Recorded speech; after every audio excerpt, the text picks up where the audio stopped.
Bonjour à tous, donc pour ce 66e mode ici au niveau de la mobilité active, on va démarrer avec un hips flow complexe de Weightlifting 101. Alors n'hésitez pas à regarder correctement la vidéo pour faire exactement la même chose que l'athlète qui le fait. Suivez ce qu'il fait en même temps que lui, il va à un rythme tout à fait correct qui vous permettra de le faire entièrement. Ensuite, vous ferez 2 fois oui en squat plus double knee touch. Là aussi, regardez la vidéo pour être sûr de le faire correctement. Il y aura une version pour ceux qui n'y arrivent pas réellement, vous pourrez mettre les mains au sol pour le faire, mais 2 fois 8 reps. Gardez à l'esprit que ça reste du warm-up et de la mobilité active et que le but soit fait correctement. Ne prenez pas ça comme un workout. Ensuite, 30 mountain climber, où là aussi le but ne sera pas de mettre de l'intensité, mais de bien ouvrir les hanches sur chacune des répétitions. Et 2 fois 1 minute en reverse table mobility. Là aussi, regardez la vidéo pour être sûr de le faire correctement. 1 minute de travail, prenez une bonne minute de pause et recommencez une seconde fois.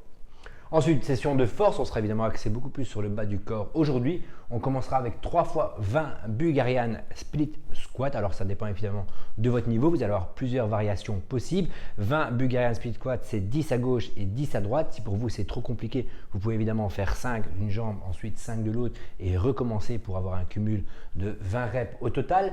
Pour ceux qui sont beaucoup plus à l'aise avec le mouvement, vous allez pouvoir vous lester, c'est-à-dire rajouter un poids devant en gobelet. C'est en général la meilleure façon de le travailler.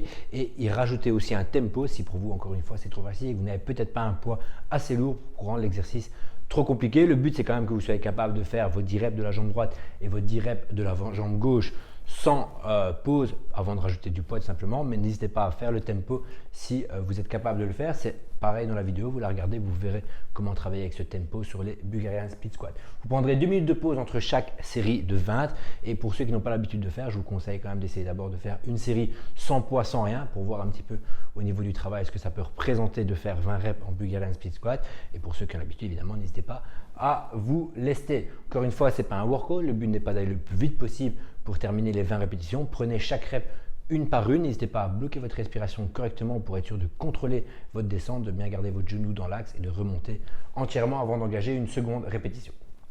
Et ensuite, 3 fois 10 Cossack squat. Alors celui-là aussi, ça va dépendre évidemment de votre mobilité, jusqu'où vous êtes capable de descendre tout en gardant une bonne position, mais c'est 10 en alternance. Donc évidemment, on passera de gauche à droite, 5 à gauche. Et là aussi, si vous êtes à l'aise, vous pouvez vous lester, prendre le même poids, un poids plus lourd que vous tiendrez en gobelet pour faire vos 10 répétitions. Attention, là, vous n'aurez qu'une minute de pause entre les séries, donc ça doit jouer en compte évidemment sur le poids que vous allez choisir pour le faire. Vous devez être capable en 1 minute de régénérer assez d'énergie pour refaire cette série. Après, on passera sur un workout. Alors aujourd'hui, on aura un workout qui durera 16 minutes au total au niveau du temps. On aura un départ toutes les 4 minutes, donc on fera 4 tours. Et je voudrais que l'ensemble des tours soit normalement bouclé en plus ou moins 2 minutes. Il ne faut pas que ça dure plus longtemps, sinon ça va être très compliqué de remettre de l'intensité sur les tours suivants. 50 double under, 10 burpees 180, c'est-à-dire vous vous retournez tout simplement pour faire un burpees de l'autre côté, et 10 dips avec un départ toutes les 2 minutes. Le score, ceux qui auront l'application Behind the Whiteboard qui voudront le rentrer, sera uniquement le score du moins bon des 4 rounds. Pour ceux qui sont très à l'aise avec les mouvements, ce sera 50 double under, 15-15 au niveau des répétitions ou 12-12. Vous allez pouvoir varier toujours pour rester dans un tempo de 2 minutes maximum au tour. 2 minutes plus ou moins.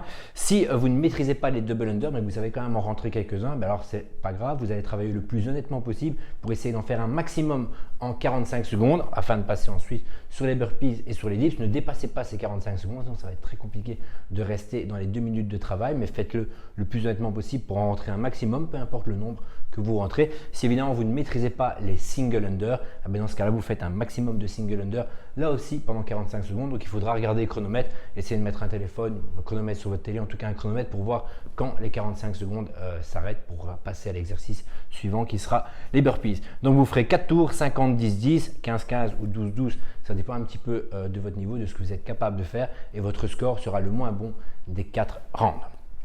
Et ensuite, un petit exercice d'accessoire. Alors, le but sera de cumuler 5 minutes, peu importe la façon dans laquelle vous allez faire. Si vous allez faire unbroken, si vous allez faire en série de minutes, en série de 30 secondes, ça dépend un petit peu de votre niveau. Essayez d'aller au plus loin de l'effort, évidemment. Si vous êtes capable de le faire unbroken, c'est très très bien, toujours en gardant une position correcte sur chacun des deux mouvements. Ce sera d'abord du plank hold, donc tout simplement la planche sur les avant-bras. Si vous êtes capable de cumuler vos 5 minutes, faites-le. Si pas, à vous de développer une stratégie pour changer avec l'autre exercice. Et le deuxième sera le bottom squat, juste tenir une position de squat très correcte en bas, restez en bas pendant 5 minutes là aussi. Soit vous faites 5 fois 1 minute sur chacun des deux exercices, 2 minutes 30, 2 minutes 30 ou 5 minutes unbroken, c'est à vous de voir, mais vous devez au total cumuler 5 minutes sur chacun des deux mouvements.